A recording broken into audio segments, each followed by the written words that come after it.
چند باتیں میں چاہتا ہوں کہ ترکی کی تاریخ کے بارے میں بھی ظاہر بات ہے کہ یہ اس وقت تفصیل کے ساتھ تو بیان کرنے کا کوئی امکان نہیں ہے. چند باتیں میں چاہتا ہوں کہ سیلینٹ فیچرز آپ حضرات کے سامنے آ جائیں. یوں سمجھیے کہ 13ویں صدی عیسوی، یہ 20ویں صدی عیسوی ختم ہو رہی ہے، آج سے 700 سال پہلے کے ماحول میں آپ جائیں. اس وقت خلافت بنو عباس کا خاتمہ ہوا. 1258 عیسوی میں فال آف بغداد، تاتاریوں کے ہاتھوں بغداد کی تباہی ہوئی اور خلافت بنو عباس کا چراغ گل ہو گیا. عربوں کی سیادت و قیادت اس وقت سے ختم ہو گئی. جو خلا پیدا ہوا وہ اس قوم نے پر کیا جن کے ہاتھوں عذاب آیا تھا. ہے آیا فتنہ تاتار کے افسانے سے، پاسما مل گئے کعبے کو صنم کھانے سے. ایک انٹرم پیریڈ تو ایسا گزرا ہے کہ جس میں طوائف الملوکی تھی. ظاہر بات ہے کوئی بڑی تہذیب، بڑا تمدن، بڑی سلطنت ختم ہوتی ہے تو دوبارہ اس کی جگہ پر کسی دوسرے سٹرکچر کے بننے میں وقت لگتا ہے. درمیان میں وہ طوائف الملوکی، چھوٹے چھوٹے سلطان، چھوٹے چھوٹے عمرا، چھوٹی چھوٹی حکومتیں پورے عالم اسلام. لیکن رفتہ رفتہ یہ جو ترک ایک اصل میں یوں سمجھیے کہ ایک نسل ہے، قوم ہے. ہم مغل کو علیحدہ سمجھتے ہیں، ترکوں کا اصل میں ملک بھی ترک ہے. یہ سب ترکان ہیں، ان کی مختلف نسلیں. ترکان تیموری کو ہم مغل کہتے ہیں. ترکان صفوی کی حکومت قائم ہوئی ایران میں. ترکان تیموری یعنی مغلوں کی بہت بڑی مملکت قائم ہوئی ہندوستان میں. ترکان سلجوقی سب سے پہلے دائرہ اسلام میں داخل ہوئے تھے اور وہ خلافت بنو عباس کے دور میں ہی بہت کافی پاورفل ہو چکے تھے. چھوٹے چھوٹے علاقوں میں ان کی حکومتیں تھیں. اسی زمانے میں مشرق و مغرب میں ہر جگہ پر پورے عالم اسلام میں سب سے زیادہ مضبوط حکومتیں جو تھیں وہ غلاموں کی تھیں. ہندوستان میں 1206 میں دلی کے تخت پر قطب الدین ایبک بیٹھے غلام تھے. پھر وہ التتمش کے سب خاندان غلامہ ہیں. ادھر مصر میں مضبوط حکومتیں دو ہی تھیں. ہندوستان میں خاندان غلامہ کی، ادھر مصر میں مملوک کہتے ہیں غلام کو، ملکیت ہے. یہ سب ترک ہیں. تو ان دونوں کی حکومتیں عظیم ترین قائم ہوئی. ہندوستان میں تو دور کئی آئے. ہندوستان میں پہلے خاندان غلامہ، پھر خلجی، لودھی، سادات، مختلف خاندان، کچھ 325 برس تو اس میں گزرے. 1206 سے 1526 تک 320 برس میں یہ کئی خاندانوں کی حکومتیں توڑ پھوڑ ہوتی رہی. پھر 1526 سے مغل آئے. کہنے کو تو 1857 تک رہے، لیکن حقیقت میں 150 برس ہیں ان کے، جن کو کہا جائے کہ صحیح ان کی عظمت کا دور ہے. یہ جو 6 بادشاہ ہیں، بابر، ہمایوں کا تو خیر نہ ہی شمار کیا جائے، اکبر ہے، پھر جہانگیر ہے، شاہجہاں ہے، اورنگزیب. اس کے بعد جو ہے طوائف الملوک ہندوستان میں بھی ہو گئے. لیکن اسی صدی میں 13ویں صدی کے اختتام کے قریب 1288 میں ایک ترک سردار ارطغرل کا بیٹا عثمان، یہ خاندان عثمانی جو ہے حضرت عثمان سے کوئی تعلق نہیں ہے ان کا.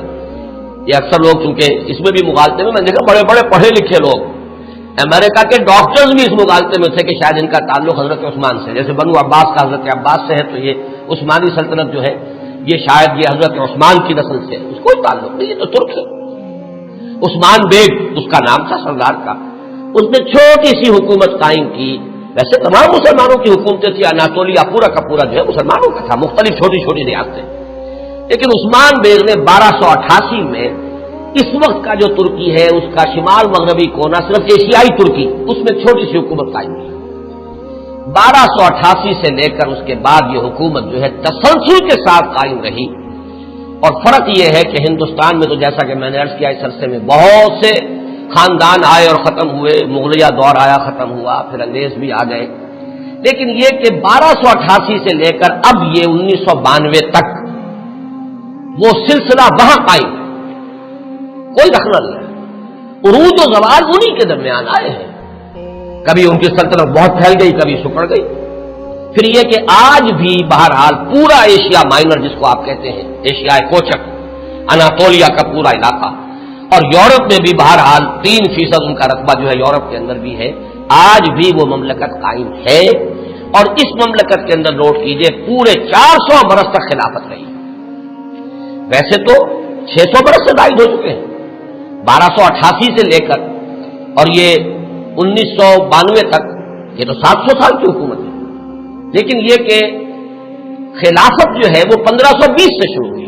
یہ ذرا ذہن میں رکھیے جبکہ انہوں نے حجاز کو بھی فتح کر لیا، مصر کو بھی فتح کر لیا، عظیم ترین 3 بر اعظموں پر دنیا میں کوئی اور حکومت اور کوئی اور سلطنت اتنی عظیم نہیں تھی جتنی کہ اس وقت سلطنت عثمانیہ تھی۔ پورا حجاز، پورا یمن، پورا عراق، شام، مصر، اور پھر یہ لیبیا، الجزائر، تیونس تک، یہ سب کے سب پورا ایشیا مائنر، اور جیسا کہ میں نے عرض کیا بہت بڑا رقبہ، تمام بلقان سٹیٹس، ہنگری اور یہ علاقے جو ہیں یوگوسلاویا، سب کے سب جو ہیں یہ ایک مملکت 3 بر اعظموں کے اوپر محیط۔ تو 1520 سے خلافت شروع ہوئی ہے اور 1920 سے لے کر 1924 4 سال میں درجہ بدرجہ ختم ہوئی ہے۔ وہ بھی میں آج آپ کو بتاؤں گا کہ وہ درجے کیا ہیں۔ ایک دم ختم نہیں ہوئی، اس کے اندر کچھ وقت لگا ہے۔ 4 سال کے عرصے میں وہ نیچے گری ہے، 400 برس تک قائم رہی اور 4 برس میں پھر وہ زمین ہو گئی۔ اور خاص طور پر یہ پوائنٹ نوٹ کرنے کا ہے کہ بقیہ جو خلافتیں تھیں، خلافت بنو امیہ، خلافت بنو عباس، خلافت، ان سب کو تو چیلنج کرنے والے کوئی نہ کوئی سامنے آتے رہے۔ بنو امیہ کی خلافت کو چیلنج کیا پہلے حسین ابن علی نے رضی اللہ تعالی عنہما، پھر حضرت عبداللہ ابن زبیر نے رضی اللہ تعالی عنہما، پھر یہ کہ خلافت بنو عباس کو چیلنج کرنے والے حضرت زید، حضرت حسن کی اولاد میں سے رضی اللہ تعالی عنہ، پھر انہی کی اولاد میں سے ایک اور نفس زکیہ اٹھے جن کا نام اصل میں محمد ابن عبداللہ ہے، نفس زکیہ ان کا لقب ہے۔ تو ان خلافتوں کو چیلنج کرنے والے اٹھے ہیں، لیکن یہ بات نوٹ کر لیجئے پورے 400 برس میں پورے عالم اسلام میں ترکوں کی خلافت کو کسی نے چیلنج نہیں کیا۔ متفق علیہ خلافت پورے عالم اسلام نے، اگرچہ پورا عالم اسلام ان کی حکومت میں شامل نہیں تھا، خلافت کو مانتے تھے۔ جہاں کہیں کو حکومت بدلتی تھی وہاں سے منگواتے تھے اپنے لیے سند، اور پورے عالم اسلام میں خلیفہ کا نام لیا جاتا تھا خطبوں کے۔ تو اس اعتبار سے یہ بہت ہی ایک غیر معمولی بات ہے، 400 برس تک خلافت کا جاری رہنا، اور وہ اس شان کے ساتھ کہ اس کو کسی وہ انڈسپیوٹڈ مجمع علیہ متفق علیہ خلافت رہی۔ اس میں سے ذرا میں چاہتا ہوں کہ تھوڑا سا جغرافیہ کا بھی آپ اپنے ذہن میں اور وہاں کا جو مسئلہ ہے وہ جما لیجیے۔ اناطولیہ وہ تو آپ نے نقشے کے اندر دیکھا ہوگا، کافی بڑا رقبہ ہے، اور اصل 97% ترکی موجودہ جو ہے وہ اسی میں ہے، 3% جو ہے یورپ میں ہے۔ اس کی آبادی کوئی 5.5 کروڑ ہے، آبادی کے لحاظ سے پاکستان کا نصف ہے تقریباً۔ اس میں سے 1 کروڑ کے لگ بھگ صرف ایک شہر استنبول میں ہے۔ پورا ملک سطح مرتفع ہے، نہایت زرخیز، سرسب، شاداب، قابل دید، اونچائی نچائی، لیکن ہر جگہ پر آپ کو کہیں زمین ننگی نہیں ملے گی۔ دریا ہیں بکثرت، جھیلیں ہیں بکثرت میٹھے پانی کی، اور ابھی ہم نے وہاں پر جو کچھ معلوم کیا ہر شے ان کی اپنے ہاں موجود ہے، ہر اعتبار سے سیلف سفیشینٹ ملک ہے۔ اللہ تعالیٰ نے اپنی نعمتوں کی بارش اس طرح کی ہے، 6 دن ہم نے اس میں گزارے ہیں صرف ایک شہر استنبول میں، اور یہ میں نے عرض کر دیا کہ وہ پورے ملک کی 1/5 آبادی تو وہی ہے۔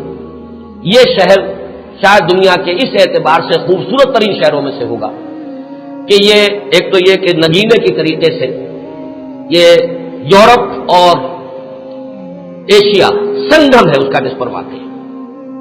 ایک سمندر ہے جو پورا ترکی کے اندر ہی ہے، بحر مارمورا، جسے ایک چھوٹی سی آبنائے ملاتی ہے بحیرہ اسود کے ساتھ، بلیک سی کے ساتھ، اس کو باسفورس کہتے ہیں۔ جنوب میں ایک لمبی سی گلی ہے پانی کی، ادرا دانیال ڈارڈنیلیز، وہ ملاتی ہے اسے بحیرہ روم سے، لیکن بحیرہ مارمورا جو ہے پورا کا پورا وہ ترکی کے اندر ہے گویا، یعنی یورپی ترکی اور ایشیائی ترکی کے مابین۔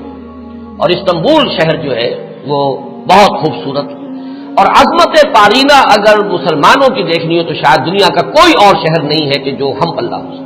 جتنی عظیم مسجد ہے، عالی شان مسجد ہے، اگرچہ اس وقت ان کی مینٹیننس نہیں ہے، برا حال ہے، خستہ حال ہے۔ حضرت ابو ایوب انصاری رضی اللہ تعالیٰ عنہ کا مقبرہ بھی بہت خستہ حالت ہے، اس کے ساتھ جو مسجد ہے، مغرب کی نماز ہم نے وہاں ایک ادا کی ہے، لیکن یہ کہ نظر یہی آیا کہ صرف وہی لوگ تھے کہ جو وہ ڈاکٹرز کا پورا گروپ آیا ہوا تھا، مقامی آبادی بہت کم، نہ ہونے کے برابر۔ اس اعتبار سے عظمت پارینہ دیکھنی ہو تب بھی جا کر دیکھیے، اور اسلام کی بیچارگی دیکھنی ہو تب بھی وہیں جا کر دیکھیے۔ یہ دونوں کنٹراسٹ آپ کو وہاں نظر آئیں گے کہ عظیم ترین مسجدیں وہاں ہیں۔ ہماری بادشاہی مسجد تو اپنے یعنی یوں سمجھیے کہ صحن کے رقبے کے اعتبار سے ہم کہہ دیتے ہیں دنیا کی بڑی سب سے بڑی مسجد ہے، لیکن وہ تو صحن ہے، باقی یہ کہ ان کے جو عظیم و شان ہال انہوں نے بنائے ہیں، جتنے عظیم، جتنے بلند، ان کو دیکھ کر انسان حیران رہ جاتا ہے۔ سلطان محمد فاتح کی مسجد، سلطان سلیمان کی مسجد، ایک ایک مسجد ان میں سے جو ہے اپنی جگہ پر عظمت کا بہت بڑا نشان ہے۔ اگرچہ جیسا کہ میں نے عرض کیا اس وقت حالت جو ہے ان کی اکثر و بیشتر خستہ ہے۔ ایک دن کے لیے ہم برسا، ایک شہر برسا اس وقت کہلاتا ہے، یہ بروسا ہے پرانا، بے رے واو صاد ہے۔ اور جب سلطان ارطغرل کے بیٹے سلطان نے عثمان نے جب سلطنت قائم کی تھی تو پہلا دارالخلافہ یہی تھا۔ یہ ایشیائی حصے میں ہے، تقریباً کوئی 150-200 میل کا فاصلہ ہوگا استنبول سے۔ وہاں کے حالات مختلف ہیں۔ وہاں سلطان بایزید یلدرم کی بنائی ہوئی مسجد جو ہے بہت عالیشان ہے، اور اس وقت بھی وہ بہت آباد ہے۔ ہم حیران ہوئے وہاں دیکھ کر کہ وہاں ایک ظہر کی نماز ہم نے پڑھی ہے 2 دن قبل، لیکن محسوس ہوتا تھا کہ جمعے کی نماز ہے۔ ظہر کی اذان سے پہلے کثیر تعداد کے لوگ موجود تھے۔ اتنا کنٹراسٹ بھی شاید دنیا میں آپ کو کہیں نظر نہ آئے کہ استنبول کا حال وہ ہے کہ حضرت ابو ایوب انصاری کی مسجد جو ہے وہ بھی ویران پڑی ہوئی ہے رضی اللہ تعالیٰ عنہ۔ لیکن یہ کہ برسا کے اندر جا کر آپ دیکھیے تو وہاں پر یہ ہے کہ ظہر کی نماز ایسا محسوس ہے کہ جمعے کی نماز ہے۔ اذان سے پہلے نصف مسجد بھری ہوئی تھی، اور اس کے بعد جو ہم نے دیکھا ہے ان کا جوش و خروش اور پاکستانیوں سے نہایت محبت، وہ بھی وہی نظر آتی ہے، استنبول میں نہیں۔ استنبول تو ہر اعتبار سے مغربی تہذیب کے اندر بری طریقے سے یوں سمجھیے کہ پوری طرح گم ہو چکا ہے۔ وہاں آپ محسوس نہیں کر سکتے کہ کوئی مسلمان ملک ہے۔ باقی یہ کہ جیسا کہ میں نے ابھی عرض کیا تھا کہ اگرچہ اللہ تعالیٰ نے اپنی دولت جو ہے مادی دولت کے خزانے ہر طرح سے انہیں دیے ہیں، لیکن معاشی حالات نہایت ناگفتہ ہیں۔ انفلیشن آسمان سے باتیں کر رہی ہے، کرنسی کی قیمت اس تیزی کے ساتھ گرتی ہے۔ وہ کچھ اعداد و شمار لے کے آئے ہیں میرے ساتھ، چونکہ چھوٹے بھائی برادر عزیز اقتدار احمد تھے، ندا میں انشاءاللہ تعالیٰ وہ چیزیں تفصیل سے آئیں گی فیکٹس اینڈ فگرز کے ساتھ، کہ کس طرح ہر مہینے ان کی جو کرنسی ہے اس کی قیمت گر رہی ہے، اور کس طرح یہودیوں نے انہیں چنگل کے اندر لے رکھا ہے، اور پوری معیشت جو ہے یہودیوں کے قبضے میں ہے۔ ان کے ہاں ہر چیز جو ہے کنزیومر گڈ، بس اس کی کھپت ہے، جو خرچ کر دینے والی چیزیں ہیں، لباس ہے، مختلف چیزیں ہیں، ان کی محتاط بازاروں میں بھری نظر آئے گی۔ لیکن یہ ہے کہ ان کی جو یعنی یوں سمجھیے کہ شراب پانی کی طرح، ایک عجیب کنٹراسٹ ہے اس اعتبار سے بھی، خنزیر وہاں نہیں کھایا جاتا، لہذا یہ تو اطمینان ہوتا ہے آپ جہاں چاہیں جا کے کھانا کھا لیں، آپ کو پتا ہے یہاں حرام چیز کھانے میں نہیں ہے، لیکن شراب پانی کی طرح پی جاتی ہے۔ یہ بھی تضاد، یہاں تک کہ واقعہ یہ ہے کہ ہمارا ایک گائیڈ تھا، اس نے کہا بڑے ہی فخر کے ساتھ، ایک جگہ جب ہم جا رہے تھے حضرت ابو ایوب انصاری رضی اللہ تعالیٰ عنہ کی مسجد کی طرف، اس نے ایک علاقہ بتایا اور اس نے کہا یہ اتنے ریسٹورانٹ جو آپ کو نظر آ رہے ہیں یہ سب شراب اور ہر جگہ ہے، لیکن رمضان میں یہ سب بند ہوتے ہیں، رمضان میں ہم شراب نہیں پیتے۔ ہم نے کہا رمضان ہی میں نہیں پیتے تو یہ باقی شراب، باقی تو پیتے ہیں۔ کسی نے پوچھ لیا کیا روز کے؟ ہاں روز پیتے ہیں۔ وہ بالکل کوئی اس کے اندر کوئی گلٹی کانشنس، کسی طرح کی کوئی انہیبیشن، کوئی کسی درجے کی کوئی شرمندگی ختم نہیں، لیکن رمضان میں یہ سب بند ہوتے ہیں رمضان کے اندر۔ تو میں نے کہا کہ اللہ کرے کہ یہ رمضان ہی پورا سال ہو جائے، کوئی ایسی شکل بن جائے کہ پورا سال ہر روز عید نیز کے حلوہ خورت کسے، اللہ کرے کہ پورا سال جو ہے وہ رمضانی کی شکل بن جائے، تاکہ وہاں سے شراب کی لعنت کا خاتمہ ہو۔